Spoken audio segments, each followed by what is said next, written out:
నాకు నీ నిర్ణయం తెలిసిపోయింది జోదా.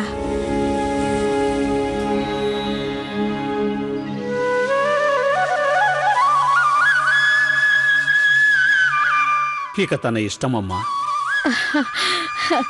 మన మన జోదా ఏమో ఆమెని కాపాడడానికి నిర్ణయించుకుంది. తను ఈ వివాహానికి అంగీకరించింది.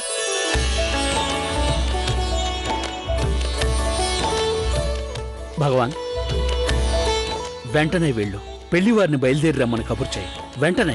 బాద్షా గారికి సగౌరవ ప్రణామములు. జరిగిన సంఘటన చాలా దురదృష్టకరమైనది. షహన్షా గారికి గాని వారి తరపున వచ్చిన వారికి గాని బాధ కలిగించే ఉద్దేశం మాకెంత మాత్రమూ లేదు. అది కేవలం క్షణికోద్రేకం మాత్రమే. అందుకే రాకుమారి అలా ప్రవర్తించింది. తన ఉద్దేశం షహన్షాని, మొఘలాయి సామ్రాజ్యాన్ని గాని అవమానించడం కానే కాదు. అందువల్ల మా విజ్ఞప్తి ఏంటంటే జరిగిందంతా మరిచిపోయి తమరు పెళ్లికి గాను ఊరేగింపుతో తరలి రావచ్చు.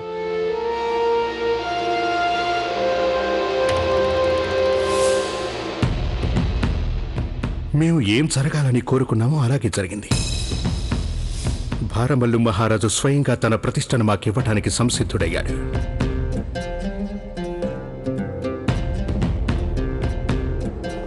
ఇప్పుడే గౌరవప్రదంగా మేము ఆమీరుని పూర్తిగా గెలిచామనొచ్చు. చాలా తమాషా అయిన పరిస్థితి. జలాల్కేమో ఈ పెళ్ళంటే ఇష్టంగా ఉన్న జోదా మాత్రం ఎట్టి పరిస్థితిలోనూ ఈ పెళ్లి అంగీకరించదు. జోదా తిరస్కరించిందని జలాల్ వినగానే ఆమేరు మీద పెద్ద పిడుగు పడుతుంది. ఇందుకు చాలా పెద్ద మూల్యమే ఆమేరు చెల్లించవలసి వస్తుంది.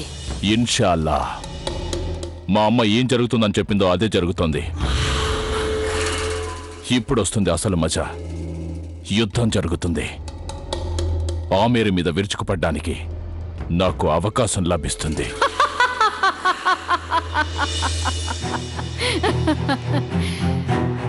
శుభాభివందనములు మహామంత్రి గారు. రాకుమారి జోదా ఈ పెళ్లికి ఒప్పేసుకుంది.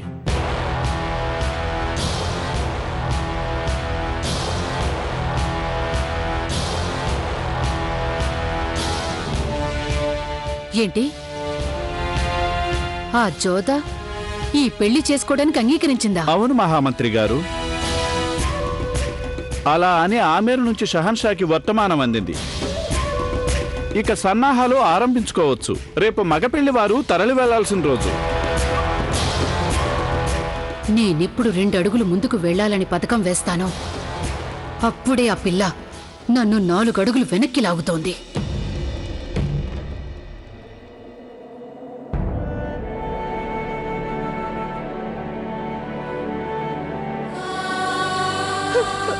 దయచేసి నన్ను క్షమించండి జోదా.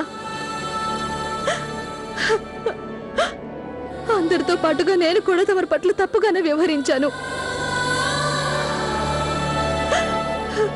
నాకు కూడా ఈ వాస్తవం ముందే తెలుసు జోదా. కానీ నాకే ధైర్యం సరిపోలేదు.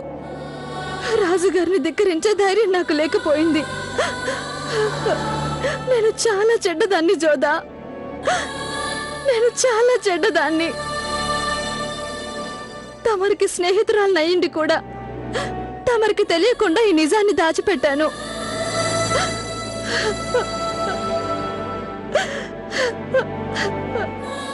నాకు తెలుసు జోదా, ప్రస్తుతం జరుగుతున్నది ఎంత మాత్రం మంచిది కాదని. కానీ అందరి చేతులకి సంకెళ్ళున్నాయి. వేరే గత్యంతరం లేకపోయింది. ఇక తప్పించుకోగల దారే లేదు. దారి ఉంది.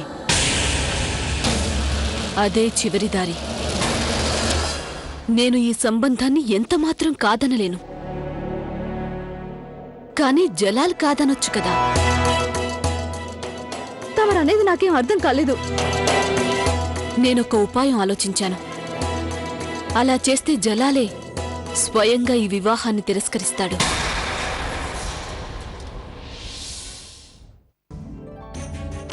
భగవాన్ దాస్, మండపం అలంకరణ చూశారంటే అందరూ ఆశ్చర్యపోవలసింది. మైనావతి, అతిథులకి విడిది గృహాలు సిద్ధంగా ఉన్నాయిగా, వాళ్ళకి ఎలాంటి లోటు రాకూడదు. ఆ పనిలో మన అంగార్ సింగ్ ఉదయం నుంచి శ్రమిస్తున్నాడు. ఏమైంది అంగార్ సింగ్? గుడారాలు సిద్ధమయ్యాయి నాన్నగారు. మంచిది. ఇక అతిథులకు స్వాగతం చెప్పే ఏర్పాట్లు అవి కూడా పూర్తయిపోయాయి.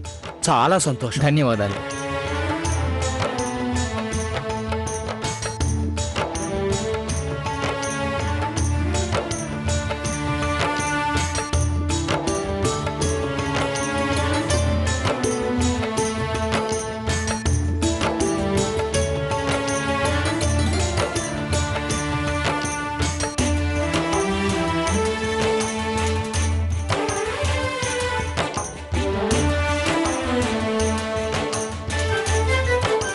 చూడండి, మగపెళ్లి వారు రావడం నుంచి అంపకాలు అయ్యే వరకు అన్ని ఏర్పాట్లు గొప్పగా ఉండాలి. ఆమేరు మహారాజుకి ఏమీ రాదు, అందువల్ల ఏర్పాట్లు బాగలేవు అని నా చెవిన పడితే నేను భరించలేను. చిత్తం మహారాజా. జాగ్రత్త.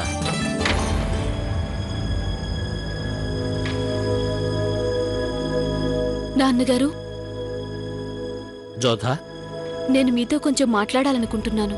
చెప్పు జోధా. నేను మిమ్మల్ని ఒక అనుమతి అడగదలిచాను. అనుమతి దేనికి? సప్తపదికి ముందు నేను బాద్షా జలాల్ గారితో కొంచెం మాట్లాడాలనుకుంటున్నాను. సప్తపదికి ముందా? అదెలా కుదురుతుంది జోధా? ఇక నువ్వు నీ కాబోయే భర్తను విడిగా కలుసుకోవడం కుదరదు. కానీ నానమ్మ, నేను బాద్షా గారితో విడిగా కాదు, అందరి సమక్షంలోనే మాట్లాడదలిచాను. కానీ జోధా, నాన్నగారు, వద్దని మాత్రం అనకండి. నేను మీకు మాటిస్తున్నాను, మీకు ఎలాంటి తలవంపులు తీసుకురాను. మీకు గాని వారికి గాని పరువు తక్కువ అనిపించేదేది చెయ్యను నేను. జోధా, నువ్వు ఈ సంబంధానికి అంగీకరించి ఆమేరును కాపాడావు. నువ్వు కోరే ఈ కోరికని గౌరవించడం నేను నా కర్తవ్యంగా భావిస్తాను. నేననేదేం తప్పు కాదు కదమ్మా? ఎంత మాత్రం తప్పులేదు భారమల్లు. అయితే నేను వెంటనే షహన్షా గారికి కబురు పెడుతున్నాను. భగవాన్ దాస్,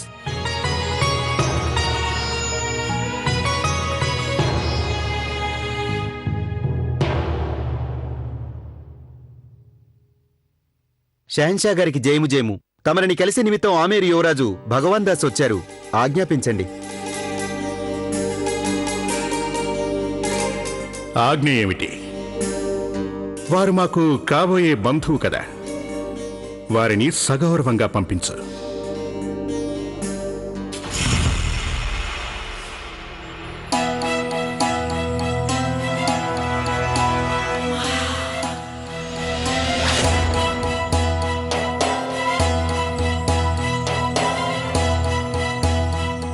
తప్పుగా అనుకోకండి, భద్రత కూడా ముఖ్యం కదా.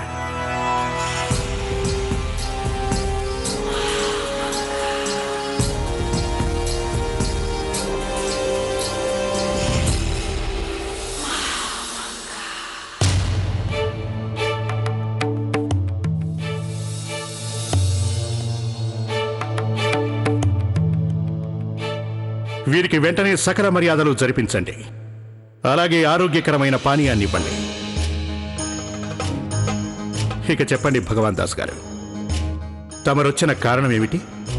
ఒక విజ్ఞప్తి చేయడానికి వచ్చాను. చేసుకోండి. ఈ విజ్ఞప్తి జోధా తరపున చేస్తున్న షహన్షా.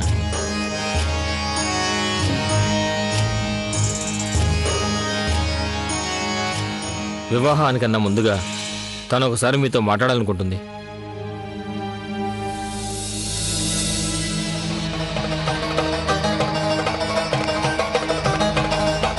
కానీ అది మీ ఆచారానికి విరుద్ధం కదా. ఆనవాయితీ ప్రకారం వధూవరులు పెళ్లికి ముందు ఒకరినొకరు కలవకూడదుగా. ఇక రాజకుమారి జోధ మాతో మాట్లాడాలనుకోవడం ఏమిటి? తను తమరితో ఒంటరిగా కాదు, అందరి సమక్షంలో మాట్లాడాలనుకుంటుంది.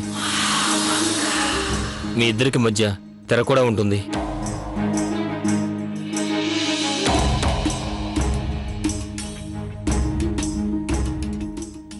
స్వీకరించండి. ఈ పానీయాన్ని స్వీకరించండి. మీరు తమరి ఆతిథ్యానికి నేను తమకు రుణపడి ఉంటాను. కానీ అమ్మాయి అత్తారింట్లో మేము మంచినీళ్ళు కూడా తాగాం. కానీ కూర్చోకూడదని లేదుగా.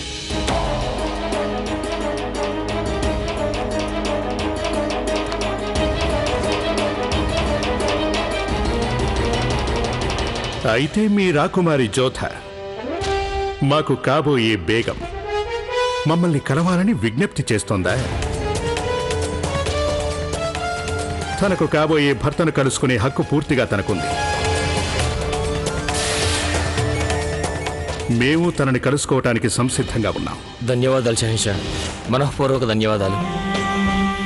ఇక చెప్పండి, తనని ఎప్పుడు కలుసుకోమంటారు? ఇప్పుడే. అది మీరు అంగీకరిస్తేనే.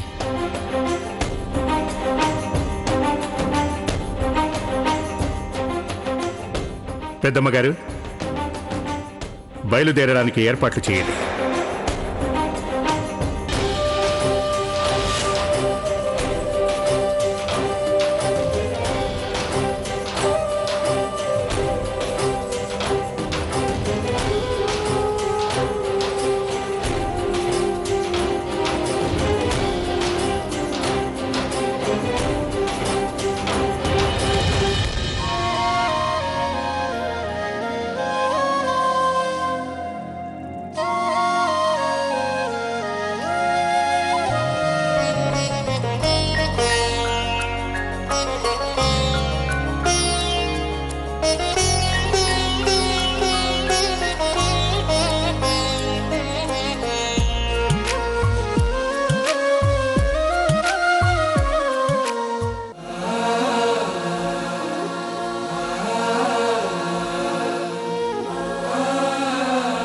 తమరు మమ్మల్ని కలవాలని వర్తమానం పంపించారు.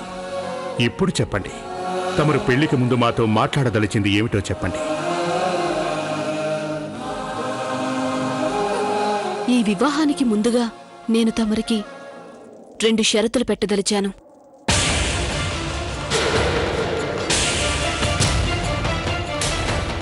మొదటిది, వివాహానంతరం నేను నా మతాన్ని మార్చుకోననేది.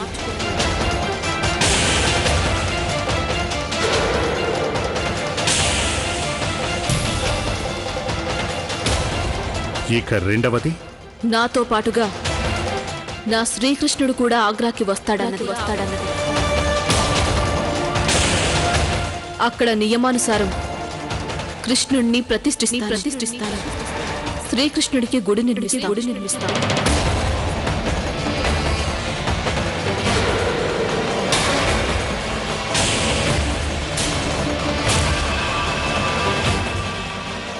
ఇది చూస్తే జోదా ఉపాయం పనిచేసేలా ఉందే.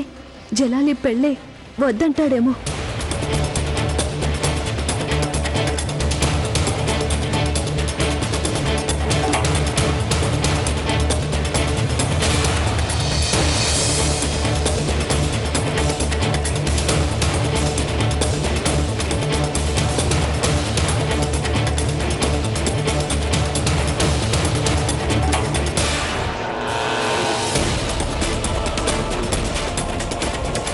తమరు చాలా పెద్ద షరతులే పెడుతున్నారు రాకుమారి.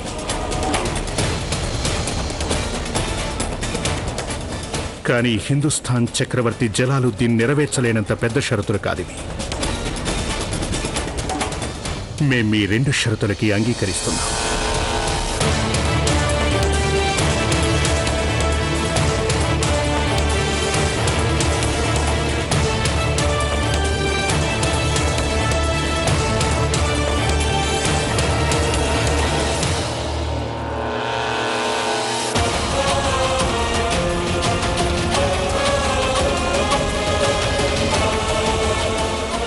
మేం మీ 2 షరతులకి అంగీకరిస్తున్నాం.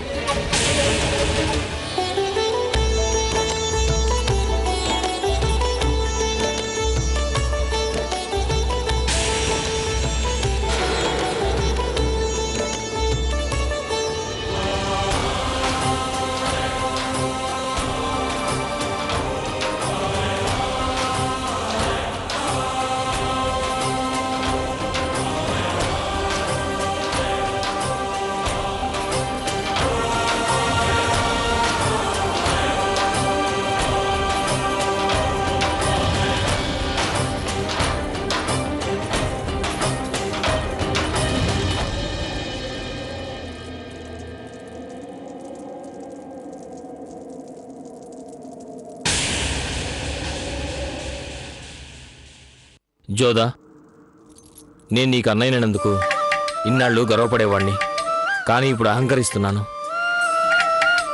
జోధా, నువ్వు చేసిన పని మా అందరినీ తలలెత్తుకునేలా చేసింది. నువ్వు జలాల్ని కలవడానికి అనుమతి అడిగినప్పుడు నేను కాసేపు ఆందోళన చెందాను. కానీ నువ్వు అంత సాహసంగా జలాల ముందు మాట్లాడిన తీరు చూస్తే నాకు నీ భవిష్యత్తు గురించి ఇక బెంగే ఉండదమ్మా. చాలా మంచి పని చేశావు తల్లి. నువ్వు నీ మతానికి, నీ సంస్కారానికి ఎంతో వన్నె తెచ్చావు. నిన్ను చూసి నేను గర్విస్తున్నాను. జలాల్ ఆ షరతులన్నీ అంగీకరించిన తీరును బట్టి చూస్తే అతను మన జోదాని సంతోషపెట్టదలిచాడని అర్థమవుతోంది. తనకి గౌరవం, ఒక గుర్తింపు ఇవ్వదలిచాడనిపిస్తుంది.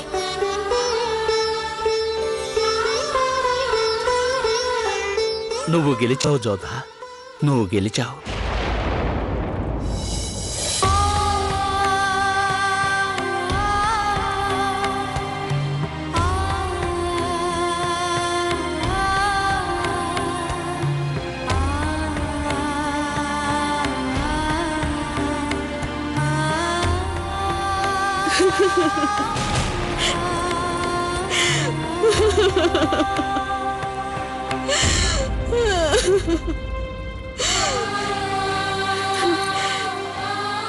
నేను నాన్నగారికి ఎలా చెప్పగలను? నిజానికి ఈ జోధా గెలవలేదు, ఓడిపోయింది అని. నేను ఓడిపోయాను. ఇక నాకు వేరే ఏ గత్యంతరం ఏ దారి లేదు. ఏడవకండి రాజకుమారి. మిగతా వాళ్ళు మీ చెంత ఉన్నా లేకపోయినా నేను మాత్రం సదా మీ చెంతే ఉంటాను. ఇకపై మీరు ఎక్కడున్నా సరే సదా నేను మీ చెంతే ఉంటాను. నేను కూడా మీ వెంట మీ అత్తారింటికి రానున్నాను. వద్దు, నేను తెలిసి తెలిసి నిన్న ఆ మంటల్లోకి తొయ్యలేను. కానీ నేను ఆ రోజే అమ్మవారి గుడి దగ్గర కాలిపోయి బూడిదైపోయేదాన్ని. కానీ ఆ రోజు మీరు నన్ను కాపాడారు. ఇక నా ఈ జీతం యావత్తు మీకే సొంతం జోదా. మీకు ఇష్టం ఉన్నా లేకపోయినా ఎప్పటికీ ఎన్నటికీ మిమ్మల్ని వదిలిపోను. ఈ మోతీబాయి ఎన్నటికీ మీతోటే ఉంటుంది జోదా.